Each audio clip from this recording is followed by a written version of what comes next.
Iran मार्गे भारतात येत असलेल्या मयुरी नारी या कार्गो शिपवरती इराणने हल्ला केला आणि एकच खळबळ उडाली।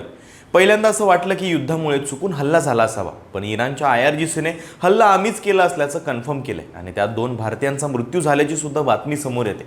नक्की हे शिप कोणाचं होतं आणि त्यात किती भारतीय होते सांगतो। तर थायलंडचं मयुरी नारी हे कार्गो जहाज होमूरच्या सामुद्रधुनी मार्गे गुजरातच्या कांडला बंदराकडे येत होतं, पण सध्या युद्धामुळे तो मार्ग इराणच्या ताब्यात असल्यामुळे तिथलं वातावरण चिघळलंय। त्या जहाजावरती काल रात्रीच्या सुमारास अचानक हल्ला झाला।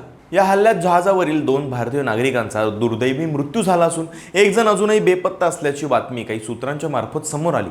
तर 20 क्रू मेंबर्सना आतापर्यंत वाचवण्यात आले।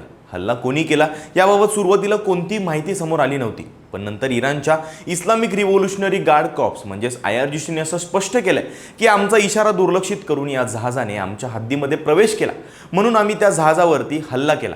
इतकंच नाही तर इराणच्या नेव्ही कमांडरने सोशल मीडियावरती असं सांगितलंय की या मार्गाने जाणाऱ्या कोणत्याही जहाजाला इराणची परवानगी ही घ्यावीच लागेल। मयुरी नारी हे तसं एक मोठं व्यापारी जहाज होतं, ज्यामध्ये बराच औद्योगिक माल आणि कच्चा माल असल्याची माहिती समोर आली।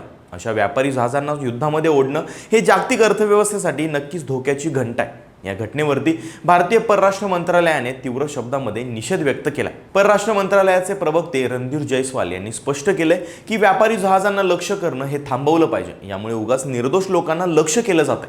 पण इराणच्या या हल्ल्यावरती भारत आता काय पावलं उचलणार हे पाहणं महत्त्वाचं ठरणार आहे। इराणच्या या कृत्याबद्दल तुम्हाला काय वाटतं कमेंट्समध्ये नक्की सांगा आणि फॉलो करा लगाओ बत्ती।